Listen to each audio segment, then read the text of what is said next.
Hello students, तो आज हम समझेंगे चैप्टर नंबर सेकंड जो कि खेल और पोषण। आई थिंक ये वाला चैप्टर है, उसके बारे में हम करेंगे क्विक नोट्स। जैसे कि मैंने पहले चैप्टर के बारे में आपको पहली वीडियो मैंने अपलोड कर दी है, होप्स आपको अच्छी लगी होगी। आइए स्टार्ट करते हैं अब हम सेकंड चैप्टर को। ठीक है, फिर देखिए समझते हैं हम। सबसे पहले संतुलित आहार का मतलब क्या होता है। देखिए, संतुलित आहार एक ऐसा आहार है जिसमें कुछ निश्चित मात्रा में अनुपात में विभिन्न प्रकार के खाद्य पदार्थ जैसे कि कैलोरी, प्रोटीन, खनिज, विटामिन और वैकल्पिक पोषण तत्व पर्याप्त मात्रा में पाए जाते हैं। कुल मिला के कहने का मतलब है, संतुलित आहार एक ऐसा आहार होता है जिसमें सभी प्रकार के पोषक तत्व है उचित मात्रा में पाए जाते हैं। अब जो भोजन के तत्व हैं वो कौन कौन से हैं, जो कौन कौन से इसमें संतुलित आहार में पाए जाते हैं, जैसे कि इसमें नाम पता चल रहा है, प्रोटीन है, कार्बोहाइड्रेट, वसा, विटामिन, खनिज लवण, जल और फाइबर, ये सब पाए जाते हैं। तो आपके भोजन के जो आवश्यक तत्व हैं वो सब ये सब होते हैं। आगे जैसे ही हम चलते हैं तो एक नोट में देखिए, जैसे इंपॉर्टेंट चीज दे रखी है, भोजन में प्रोटीन, वसा और कार्बोहाइड्रेट का जो अनुपात होता है वो कितना होता है, 1:4 होता है। याद रखना, एमसीक्यू पॉइंट ऑफ व्यू से इंपॉर्टेंट बन सकता है। आइए अब हम जो टॉपिक स्टार्ट होता है वो है हमारा पोषण। तो पोषण का क्या कहने का मतलब है, जैविक क्रियाओं का समायोजन जिनके द्वारा प्राणी अपनी क्रियाशील को बनाए रखने के लिए तथा अंगों की वृद्धि के लिए, पुनर्निर्माण के लिए आवश्यक पदार्थ ग्रहण करना, उनका क्या कहलाता है, पोषण कहलाता है। उनका उपयोग करते हैं, पोषण कहलाता है। कहने का मतलब है, जो हम लोग हैं, जैविक क्रियाएं मतलब कि हम, कहने का मतलब है जो जीवित प्राणी हैं उन सबको अपनी जीवन को क्रियाशील बनाने के लिए, अपने अंगों को क्या करना, वृद्धि करने के लिए, जैसे बोलते हैं ना, शरीर में वृद्धि हो रही है तो शरीर में वृद्धि करने के लिए, पुनः निर्माण के लिए आवश्यक पदार्थों को ग्रहण करना ही क्या कहलाता है बेटा, पोषण कहलाता है। दूसरे शब्दों में यह कहा जा सकता है कि पोषण भोजन का विज्ञान है। इस प्रक्रिया के संबंधित जो बताती है कि भोजन कैसे पचता है, पोषण तत्व कैसे अवशोषित होते हैं, वे ऊतकों द्वारा प्रयोग किए गए जाने के लिए कैसे वितरित होते हैं तथा अपशिष्ट पदार्थों को बाहर कैसे निकालते हैं। कुल मिलाकर के पोषण का मतलब है कि किस प्रकार से एक जो जीवित प्राणी है, जैविक किस प्रकार से क्रिया करता है, किस प्रकार से खाता है, किस प्रकार से खाना पचता है उसका, और कहाँ कहाँ पे ये भोजन है वो वितरित होता है। ये पूरा क्या कहलाता है, आपका पोषण कहलाता है। अब समझेंगे हम पोषक के तत्व, जहाँ से आपके क्वेश्चंस अनलिमिटेड बनने वाले हैं। ठीक है, अब जैसे इसमें सबसे पहला आता है, पोषक तत्व वह पदार्थ है जो शरीर को समृद्ध करते हैं या ऊतकों का निर्माण, उनकी मरम्मत करते हैं। ठीक है ना, याद रखना, यहाँ से क्वेश्चन डायरेक्ट बनता है कि ये ऊतकों का निर्माण भी करते हैं, यह शरीर में ऊष्मा मतलब कि गर्मी और ऊर्जा प्रदान करते हैं। कौन, पोषक तत्व, और यही ऊर्जा शरीर को सभी क्रियाओं को चलने में आवश्यक करते हैं। अब पोषक के तत्व होते हैं दो, यहाँ से आते हैं आपके क्वेश्चन, जो कि हैं वृहद पोषक तत्व और सूक्ष्म पोषक तत्व। आइए चलते हैं आगे। पहले वृहद पोषक तत्व के बारे में हम समझते हैं। देखिए, वृहद पोषक तत्व क्या है। वृहद पोषक तत्व वह पोषक तत्व है जो व्यक्ति के विकास और वृद्धि के लिए आवश्यक होते हैं, या अधिक मात्रा में पाए जाते हैं, या ऊर्जा प्रदान करते हैं, या वृद्धि और मरम्मत हेतु कार्य करते हैं। देखिए, मरम्मत क्या कहने का मतलब है, यदि हमें कहीं भी चोट लग जाती है तो चोट कभी कभी अपने आप ही तो ठीक हो जाती है, यदि लंबे समय तक ठीक ना करवाएं। मतलब ऐसा नहीं कि बड़ी वाले चोट, छोटे छोटे जो खरोंच टाइप होते हैं वो अपने आप ठीक हो जाती हैं। वो क्यों होती हैं, इससे पोषक तत्वों की मदद से होती हैं। इनके अंतर्गत 4 पोषक तत्व संकलित होते हैं, इनमें 4 आते हैं। देखिए, फ्लो चार्ट टाइप बनेगा आपका, तो मजा आएगा। इसमें सबसे पहला आता है बेटा कार्बोहाइड्रेट। तो कार्बोहाइड्रेट समझते थे कि सबसे हम पहले पढ़ रहे हैं क्या, वृहद पोषक तत्व, मैक्रो न्यूट्रिएंट्स। तो मैक्रो में आते हैं, सबसे पहले आता है आपका क्या, कार्बोहाइड्रेट्स। अब कार्बोहाइड्रेट क्या होता है, इसके नाम के अंदर ही इसका अर्थ छुपा है। जैसे इन्हें 3 भागों में बांटा जा सकता है। जैसे सबसे पहले है कार्बो, इसका अर्थ होता है कार्बन, फिर होता है हाइड्रेट जिसका मतलब होता है हाइड्रोजन, फिर एट का मतलब होता है यहाँ पे ऑक्सीजन। तो कार्बन, हाइड्रोजन, ऑक्सीजन से मिलकर जो बनता है दैट्स कॉल्ड कार्बोहाइड्रेट्स। समझते हैं, कार्बोहाइड्रेट ऊर्जा सबसे महत्वपूर्ण स्रोत है। इसमें हाइड्रोजन ऑक्सीजन परमाणु की जो मात्रा होती है वो 2:1 में होती है, याद रखना। कार्बोहाइड्रेट जैविक यौगिक होते हैं जो हमारे शरीर में पाचन क्रियाओं में बहुत महत्वपूर्ण भूमिका निभाते हैं। कार्बोहाइड्रेट को प्रोटीन वसा की तुलना में पानी कम मात्रा की आवश्यकता होती है। ध्यान रखना, कार्बोहाइड्रेट को पानी की कम आवश्यकता होती है लेकिन प्रोटीन को ज़्यादा होती है। अब कार्बोहाइड्रेट भी मुख्यतः 2 प्रकार के होते हैं, एक तो साधारण और एक जटिल।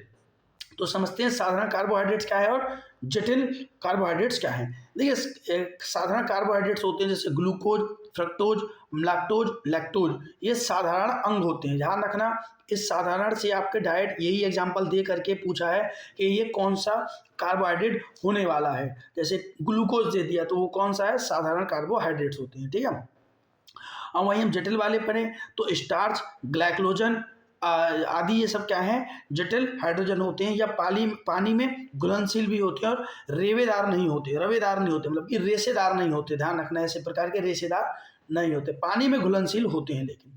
ठीक है, आगे चलते हैं। दूसरा जो तत्व आता है वो आता है आपका प्रोटीन। पहला होता है कार्बोहाइड्रेट, फिर दूसरा आता है प्रोटीन।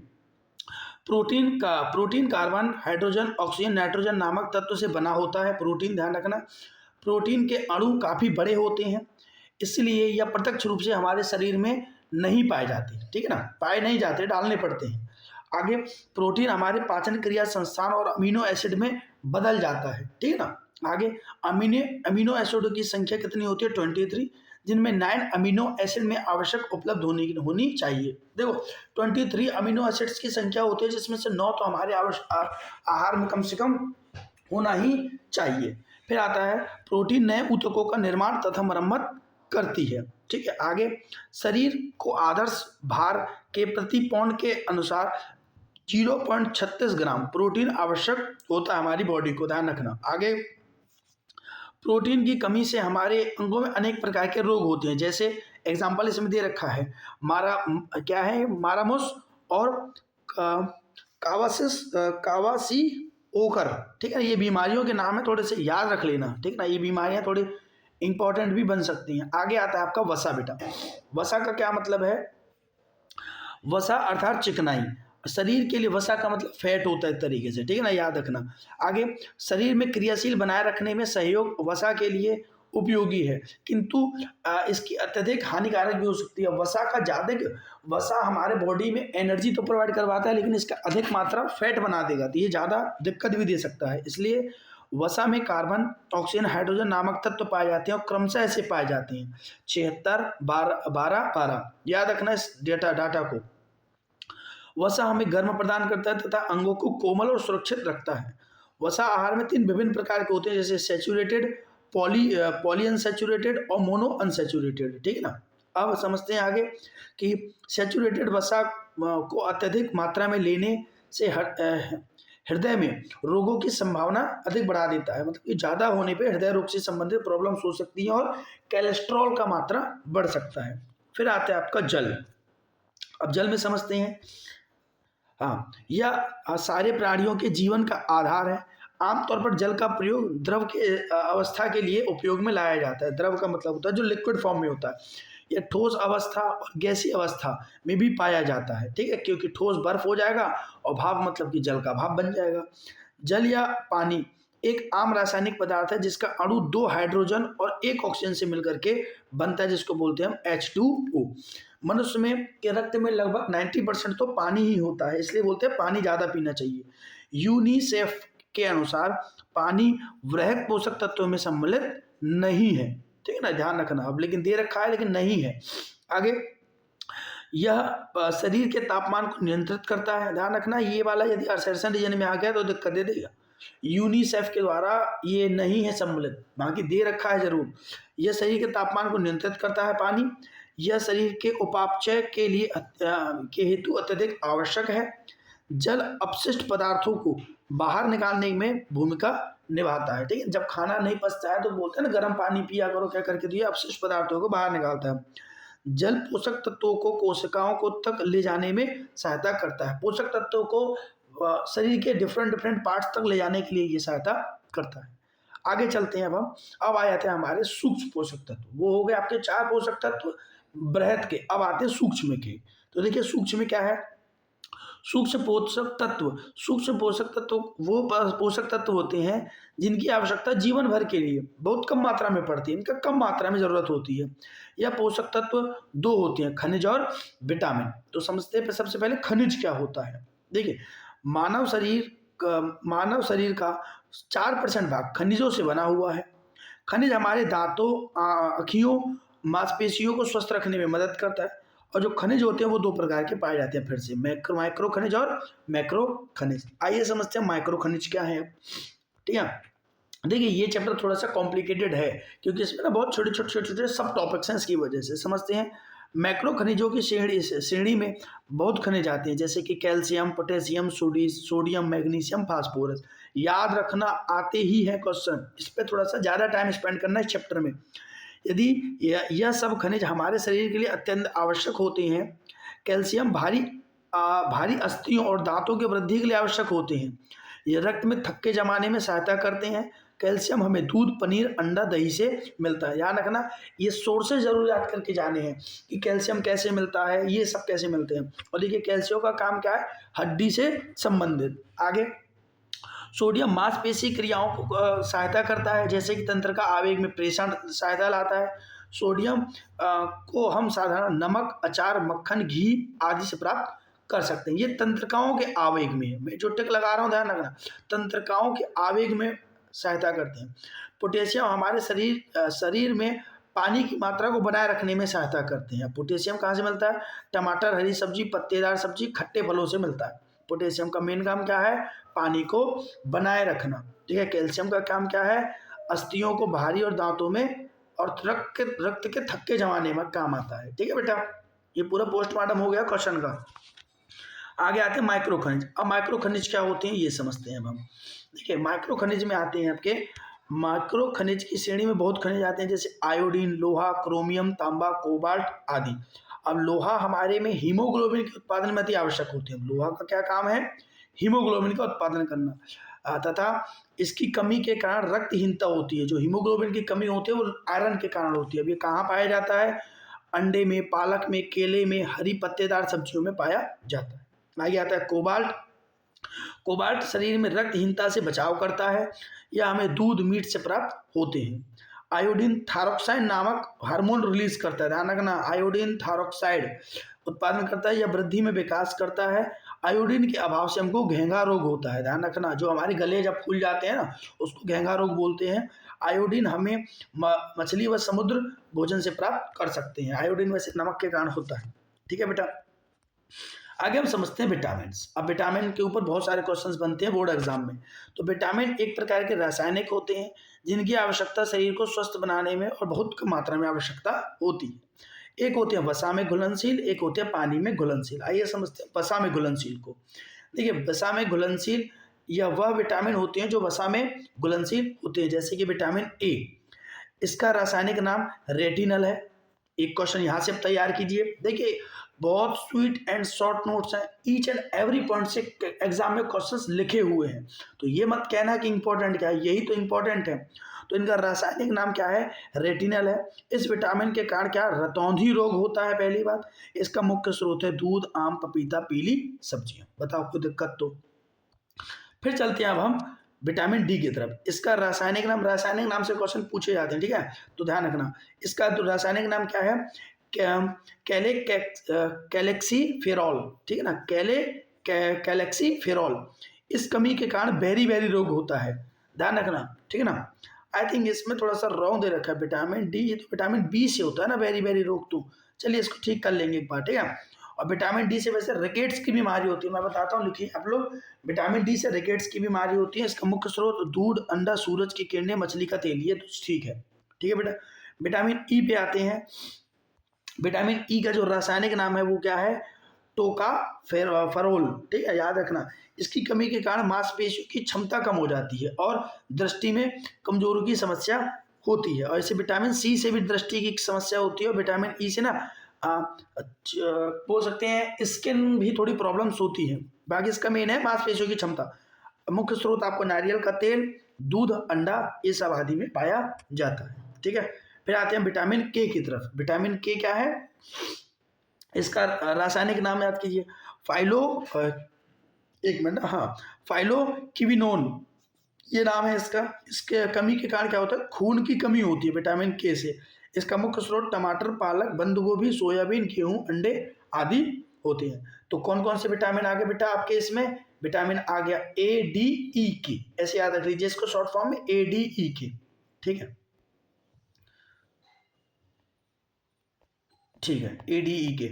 आगे अब आते हैं हम पानी में घुलनशील। अब पानी में घुलनशील को जैसे हम समझते हैं तो वे विटामिन जो पानी में घुल जाते हैं, यह विटामिन नाइट्रोजन तथा सल्फर के तत्वों में मिलकर बने हुए होते हैं। आगे जैसे कि B1, इसका रासायनिक नाम है थाइमीन। इस रोग से क्या होता है, देखिए बेरी बेरी रोग यहाँ पे है ना, बेरी बेरी रोग, तो यहाँ से होता है B1 से। फिर आता है B2, इसका रासायनिक नाम क्या है, राइबोफ्लेविन। राइबोफ्लेविन इसका नाम है, और इसकी कमी के कारण होंठ और मुंह फटने लगते हैं। होंठ नहीं है, ये होंठ है, ठीक है, होंठ और मुंह फटने लगते हैं विटामिन B2 से, अर्थात दरारें पड़ने लगती हैं। स्किन में भी बोल सकते हो, जब भी आपके होंठ फटने लगे ना तो आप समझ जाना इसमें क्या है, B2 की कमी हो जाती है। देन B3 समझते हैं अब हम। B3 में क्या है, हाँ, इसका रासायनिक नाम है नियासिन। इसकी कमी के कारण बालों का रंग उड़ने लगता है, मतलब कि व्हाइट कलर जब हो जाते हैं ना, व्हाइट में देखे होंगे अक्सर, ये ज़्यादा कमी पाई जाती है, तो इसका रासायनिक नाम क्या है, पैटोथेनिक एसिड, ठीक है ना। इसके कारण थकावट होने लगती है, नींद का अभाव होता है, अवसाद, चिड़चिड़ापन, ये सब होने लगता है। ठीक है बेटा। B6 में समझते हैं अब हम। B6 का काम क्या है, B6 है जो है, इसका रासायनिक नाम पायरिडॉक्सिन है, ठीक है। इसके कमी के कारण हीमोग्लोबिन की कमी होती है। B7, इसका रासायनिक नाम बायोटीन होता है। इसकी कमी के कारण अवसाद व तनाव होता है। तनाव का मतलब स्ट्रेस में आते हैं। देखिए बोरिंग फील बिल्कुल भी मत करना, बोर्ड का एग्जाम है। यदि आपको लग रहा है कि रासायनिक नाम कितने याद करेंगे, तो वो तो आपके ऊपर है, नंबर भी तो आपको ही लाने, मुझे तो नहीं लाने, तो याद भी आपको ही करने पड़ेंगे। B9 की यदि हम बात करते हैं तो इसका रासायनिक नाम है फोलेट अथवा फोलिक एसिड। B9 में पाया जाता है फोलिक एसिड। इसके कारण खून की कमी होने लगती है, ठीक है। B12 की बात करें, इसका रासायनिक नाम है साइनोकोबालामिन, कोबामिन, ठीक है। इसकी कमी के कारण एनीमिया का रोग होता है। वैसे साइंटिफिक नेम कुछ के याद रखो तो ठीक है, रासायनिक नाम, केमिकल नेम, बाकी तो आप रोगों को पढ़ते चलें, ठीक है। फिर आता है विटामिन C, जिसको सिट्रिक एसिड के नाम से भी जाना जाता है। इसके कमी के कारण स्कर्वी रोग होता है। मुख्य स्रोत विटामिन C वाले खट्टे फल हैं, नींबू, अनानास, अमरूद, आंवला, बेर, संतरा, टमाटर, हरी मिर्च, ये सब है, ठीक है। अब आहार के पोषक घटक समझते हैं। आहार के पोषक घटक कौन कौन से हैं वो समझते हैं हम। आहार के पोषक घटक वे घटक होते हैं जो ऊर्जा अथवा कैलोरी प्रदान करने में योगदान देते हैं, जैसे कि देखो प्रोटीन, कार्बोहाइड्रेट, विटामिन, खनिज आदि, जो हमारे बॉडी को क्या करते हैं, एनर्जी प्रोवाइड करवाते हैं। आहार के गैर पोषक तत्व कौन कौन से हैं। अब आहार के गैर पोषक तत्व घटक होते हैं जो कि कैलोरी उपलब्ध नहीं कराते हैं, जैसे कि फाइबर, ठीक है, ये कैलोरी प्रदान कराते हैं, ये कैलोरी प्रदान नहीं कराते हैं, जैसे कि फाइबर, जल, रंग यौगिक, स्वाद यौगिक, पादप यौगिक इत्यादि, ठीक है बेटा। अब लास्ट टॉपिक आता है इसमें आपका बॉडी मास इंडेक्स, जिससे बहुत सारे क्वेश्चंस पूछे जाते हैं। बॉडी मास इंडेक्स एक व्यक्ति की ऊंचाई, वजन का उपयोग कर एक सरल गणना है। सूत्र है BMI का। BMI जो निकाला जाता है kilogram divided by height in centimetre में, ठीक है ना, सॉरी मीटर स्क्वायर में निकाला जाता है, जहाँ किलो व्यक्ति का वजन ग्राम होता है और MS, ठीक है ना, स्क्वायर मीटर वर्ग ऊंचाई में होता है, ध्यान रखिएगा, ठीक है ना। और इसमें देखिए क्या बोल रखा है, इसका डाटा जरूर आता है। 25 या उससे अधिक BMI वजन वाला होता है, इसमें अत्यधिक वजन है, 25 यदि BMI आता है तो स्वस्थ व्यक्ति की श्रेणी होती है 18.5 से 24.9 तक, और BMI 18 से 65 वर्ष के अधिकांश वयस्क पर लागू होता है। यदि आप इसके कैटेगरी में नहीं आते हैं तो अभी मत सोचिए कि आप मोटे हैं कि पतले हैं, ठीक है। और स्वस्थ भार को नियंत्रण करने के कुछ तरीके हैं, जैसे कि यौगिक व्यायाम, डेली हमको व्यायाम करना चाहिए, और फास्ट फूड भैया जैसे हम दूर नहीं रह सकते लेकिन रहना चाहिए, जैसे पिज़्ज़ा, बर्गर, चॉकलेट पदार्थ जो कैलोरी अधिक देते हैं उनको ग्रहण कम करना चाहिए, क्योंकि कैलोरी ही है जो हमारी बॉडी में फैट लाने की मदद करती है। जो बच्चे पतले हैं वो क्या करें, कैलोरी लें, और जो मोटे हैं भैया वो कैलोरी कम लें, ठीक है। फिर अत्यधिक कैलोरी भोजन दूर रखने के लिए, जैसे आलू, चावल, चीनी, टॉफ़ी, चॉकलेट, मिष्ठान, जैसे कि मीठे जितनी भी चीज़ होते हैं ना, ये सब हमको क्या करते हैं, कैलोरी ज़्यादा देते हैं। अपने नियमित भोजन पर अब अर्थात ब्रेकफास्ट, लंच, डिनर के अलावा बार बार खाने से बचें, ठीक है। ये सब आप कर दीजिए, आपका चैप्टर भी कंप्लीट हो जाएगा और आप भी स्वस्थ हो जाएंगे। ये सब विटामिन हैं जो आपको लेनी चाहिए, जो भी आपकी बॉडी के अंदर कमी है भैया आपकी फैमिली में देख लीजिए, ठीक है। Thank you so much for joining this class. Video अच्छी लगी हो लाइक शेयर सब्सक्राइब करना मत भूलना। नेक्स्ट वीडियो बहुत जल्दी लेकर के आएंगे। Thank you.